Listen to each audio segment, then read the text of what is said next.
Hello, नमस्कार सगळ्यांना. माझं नाव कृतार्थ शेवगावकर आणि मी दोन क्षेत्रात काम करतो.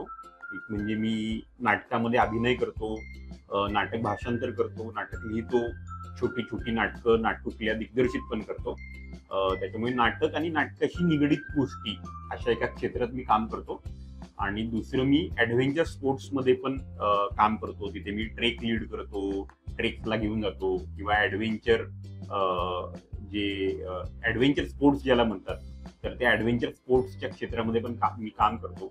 तर त्यापैकी आज नाटकातलं जे करिअर आहे किंवा नाटक हे जे क्षेत्र आहे, नाटक, अभिनय, तर या सगळ्या क्षेत्राविषयी आज आपण बोलणार आहोत. तर मी या क्षेत्रात कसा आलो, तर मी औरंगाबादचा आहे मूळचा, ज्याला आता छत्रपती संभाजीनगर असं नामकरण झालंय. तर तिथे औरंगाबादला शिल्पकार नावाची एक संस्था होती, सूर्यकांत सरांनी सुरू केलेली, जी बालनाट्याच्या क्षेत्रात काम करायची.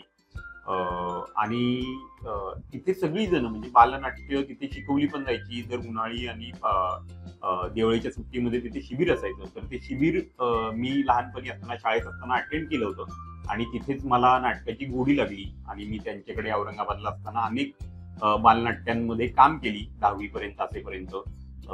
त्यानंतर मी इंजिनिअरिंगला ऍडमिशन घेतली. मी मेकॅनिकल इंजिनिअरिंगचं शिक्षण घेतलंय, परंतु इंजिनिअरिंग करताना सुद्धा माझं नाटक करणं हे सुरूच होतं. सो औरंगाबादमध्ये वेगवेगळ्या स्पर्धा तेव्हा नाटकाच्या व्हायच्या, तेव्हा मी त्या स्पर्धांमध्ये भाग घ्यायचो, त्या स्पर्धांसाठी सुद्धा नाटकं बसवायचो.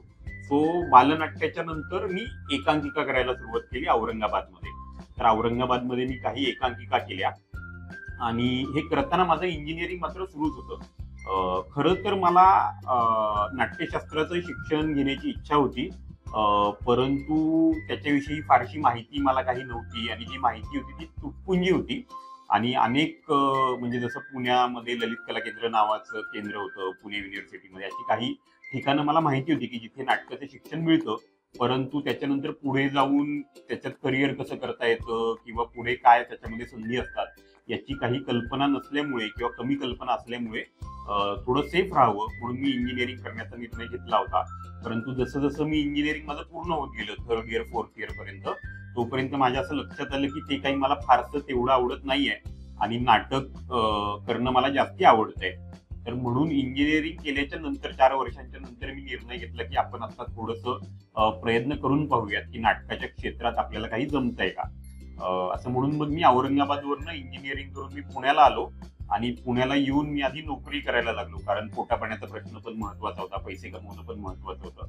म्हणून मी नोकरी करायला लागलो आणि मग नोकरी करता करता पुण्यामध्ये मी वेगवेगळे थिएटर ग्रुप्स आहेत पुण्यामध्ये. पुण्यामध्ये खूप संस्था आहेत नाटक करणाऱ्या, अनेक चांगली चांगली लोक आहेत, दिग्दर्शक आहेत, लेखक आहेत.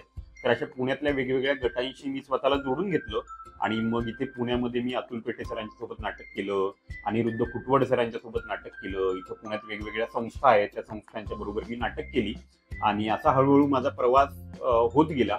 आणि मी ते नाटक मी जे शिकलो ते मी नाटक करता करताच शिकलो. सो मी नाटकाचं शिक्षण असं वेगळ्या पद्धतीने घेतलं नाही. माझी नोकरी एका बाजूला चालू होती, माझा जो पोटा पाण्याचा प्रश्न होता तो माझ्या नोकरीतनं सुटत होता आणि नाटक मात्र मी हौसे खातर आणि माझी आवड म्हणून मी करत होतो. हे करता करता 7-8 वर्ष असं मी नोकरी आणि नाटक दोन्ही पॅरलली करत करत करत करत राहिलो. आणि एका पॉइंट नंतर अशी एक स्थिती आली की आता मला वाटलं की आता आपण पूर्ण वेळ नाटक पण करू शकतो आणि तोच माझ्या पोटा पाण्याचा व्यवसाय सुद्धा होऊ शकतो. तेवढे पैसे मी त्यातनं मला लागणारे ज्या आपल्या मूलभूत गरजा आहेत, अन्न वस्त्र निवारा, त्या भागतील एवढे पैसे मी नाटकातनं कमवू शकतो असं मला वाटलं. तेव्हा मग मी नोकरी सोडली माझी आणि आता मी बऱ्यापैकी पूर्ण वेळ नाटक किंवा नाटकाशी अलाइड नाटकाचा उपयोग करून मी काम करतो आणि तेच आता मी करिअर म्हणून बघतो आहे की नाटक करणे आणि नाटक करता करता नाटक भाषांतर करणे, नाटक लिहिणे, नाटक दिग्दर्शित करणे, वेगवेगळे विषय शिकवण्यासाठी नाटकाचा वापर कसा करता येईल, यासाठी नाटक म्हणून संवाद माध्यम म्हणून नाटक आपल्याला कसं वापरता येईल. तर अशा पद्धतीने मी आता काम करतोय. आणि मग मी नाटकाच्या वेगवेगळ्या शैली पण आहेत, जसं की सडक नाटक आहे, थिएटरमध्ये आपण नाटक बघतो ते नाटक आहे, थिएटर ऑफ द ऑपरेस्ट नावाची शैली आहे. तर अशा वेगवेगळ्या शैली आहेत. तर या शैलींचा सुद्धा मी अभ्यास करतो, नाटक शिकवतो, लहान मुलांना शिकवतो, गोष्टी सांगतो तर अशा पद्धतीचं करिअर मी आत्ता अशा पद्धतीचं काम करतोय. नाटकाचं शिक्षण देणाऱ्या अनेक संस्था महाराष्ट्रामध्ये आणि भारतभर आहेत. तर त्या अभिनयाचं प्रशिक्षण देतात आणि दिग्दर्शनाचं प्रशिक्षण देतात आणि ओव्हरऑलच नाटकाचं प्रशिक्षण देतात. तर या सगळ्या संस्थांमध्ये 12वी झाल्याच्या नंतर कोर्सेस उपलब्ध आहेत. 10वी झाल्याच्या नंतर कुठला कोर्स उपलब्ध नाही आहे, परंतु तुम्ही 12वी झाल्यानंतर अशा प्रशिक्षणासाठी तुम्ही प्रवेश घेऊ शकता. तर त्याच्यामध्ये कुठले कुठले कोर्सेस आहेत, तर BA ड्रॅमॅटिक्स हा एक कोर्स आहे, जो पुण्याला सावित्रीबाई फुले पुणे विद्यापीठात ललित कला केंद्र आहे, तर तिथे हा कोर्स आहे.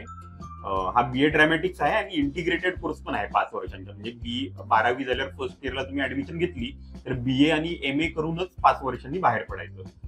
सो हा एक कोर्स आहे. हाच कोर्स मुंबई विद्यापीठात पण आहे.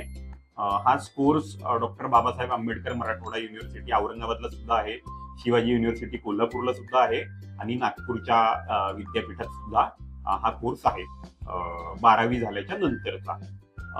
त्याचसोबत ग्रॅज्युएशन झाल्याच्या नंतर तुम्हाला असं वाटलं की नाटकामध्ये तुम्ही ग्रॅज्युएशन केलं नाही, तुम्ही ग्रॅज्युएशन एखाद्या वेगळ्या विषयात केलं, म्हणजे इंजिनिअरिंग केलं किंवा इकॉनॉमिक्स केलं, BA केलं, MA केलं, मराठीमध्ये, हिंदीमध्ये, तरी सुद्धा ग्रॅज्युएशनच्या नंतर तुम्ही National School of Drama New Delhi ही पण एक स्वायत्त संस्था आहे शासनाची, जी अतिशय प्रथितयश आहे. तिथे सुद्धा तुम्ही MA ड्रामाला ऍडमिशन घेऊ शकता आणि तिथे सुद्धा अभिनय आणि दिग्दर्शन असे 2 कोर्सेस उपलब्ध आहेत. अर्थात तिथे खूप कमी, तिथे कॉम्पिटिशन खूप जास्ती असते. म्हणजे दरवर्षी तिथे फक्त 26 जागा असतात आणि भारतभरातले विद्यार्थी तिथे अप्लाय करतात. मग त्यांची ऑडिशन असते, एक्झाम्स असते. या एंट्रन्स एक्झाम देऊन की जर तुम्ही पास झालात तर मग ते तुम्हाला वर्कशॉपला बोलवतात दिल्लीला 5 दिवस. मग तिथे पुन्हा तुमची ऑडिशन होते, वर्कशॉपमध्ये तुमचा परफॉर्मन्स पाहिला जातो, तुम्हाला नाटक करून दाखवायला लागतं आणि तिथनं तुमचं जर का सिलेक्शन झालं तर तुम्ही नॅशनल स्कूल ऑफ ड्रामामध्ये 3 वर्षाचा MA ड्रामाचा कोर्स तुम्ही करू शकता. आणि त्याचसोबत अशा संस्था, नाटकाचं शिक्षण देणाऱ्या भोपाळला मध्य प्रदेश ड्रामा स्कूल आहे, मुंबईमध्ये ड्रामा स्कूल मुंबई आहे, अशा वेगवेगळ्या संस्था महाराष्ट्रभर आणि भारतभर नाटकाचं शिक्षण देणाऱ्या आहेत.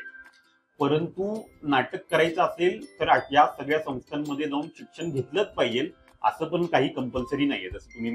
जसं मी तुम्हाला माझं उदाहरण सांगितलं की मी कुठल्याही संस्थेतनं औपचारिक प्रशिक्षण नाटकाचं घेतलेलं नाहीये, परंतु मी अनौपचारिक प्रशिक्षण खूप घेतलेलं आहे.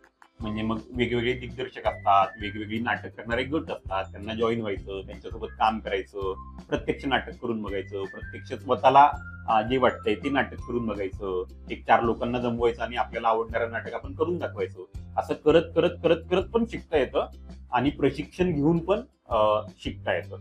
तर या सगळ्या नाटकातल्या संधी उपलब्ध आहेत.